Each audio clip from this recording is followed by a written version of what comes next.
Nkechi na iri nri. Nkechi and eating. Ndewo. This is Yvonne and welcome to Learn Igbo Now, where our mission is to help you get fluent in Igbo language. The lesson for today is titled Nkechi na iri nri. Nkechi and eating.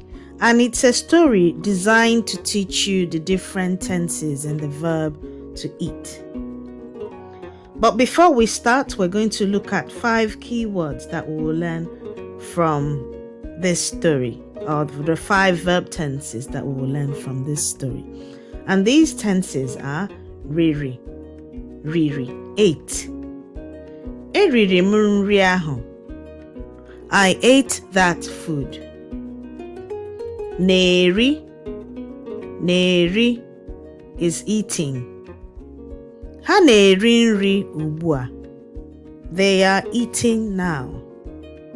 Ọ na-eri nri ugbu a. She is eating now. Geri will eat. Ha ga-eri nri ma ha bata. They will eat when they enter. Geri will eat. Noneri was eating. Noneri was eating. Obiora nọ na-eri nri mgbe a kụrụ aka n'ụzọ. Obiora nọ na-eri nri mgbe a kụrụ aka n'ụzọ. Obiora was eating when someone knocked on the door.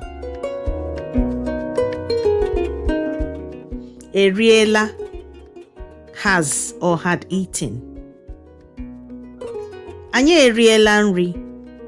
We have eaten. O riela nri. He has eaten. Ready? Let's begin. Ka anyị bido. Nkechi na-eri nri kacha amasị ya kwa ụbọchị. Nkechi na-eri nri kacha amasị ya kwa ụbọchị.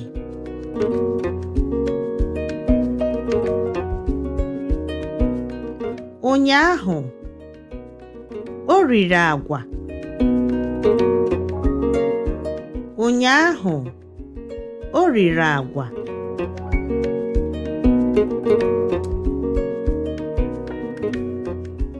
O riela ụdị ofe atọ n'izu a. O riela ụdị ofe atọ n'izu a.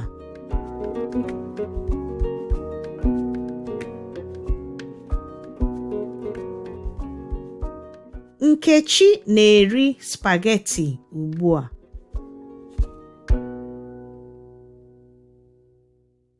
Nkechi na-eri spaghetti ugbu a.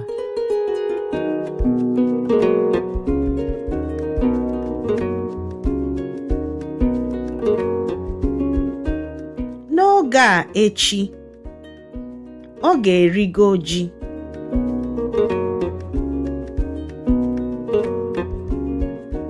N'oge a echi, ọ ga-erigo ji.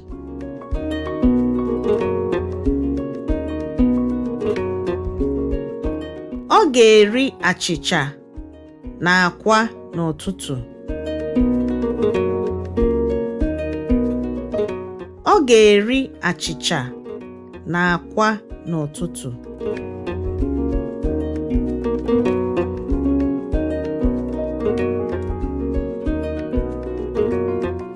Ọ nọ na-eri nduku mgbe enyi ya kpọrọ ya.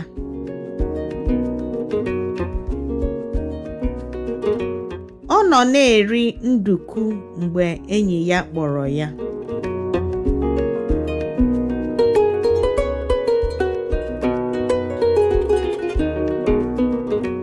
Nkechi eriela agwọrọagwọ tupu ọ gaa agbamọsọ.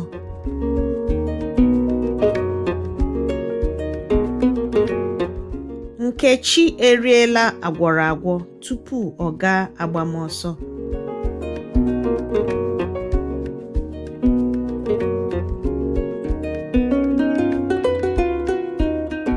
Ọ bụrụ na ọ gaa ahịa,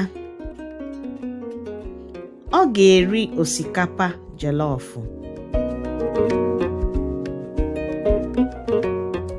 Ọ bụrụ na ọ gaa ahịa, ọ ga-eri osikapa jollof.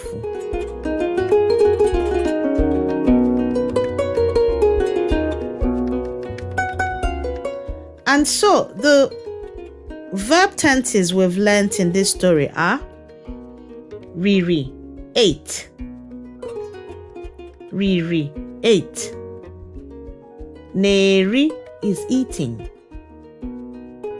Geri will eat. Noneri was eating. Noneri was eating. Eriela has or had eaten. And so your task as always is to learn how to say all these sentences as accurately as possible. In conclusion, always remember that practice makes perfect and that each effort you make brings you closer to your Igbo language and cultural learning goals. See you on the next lesson.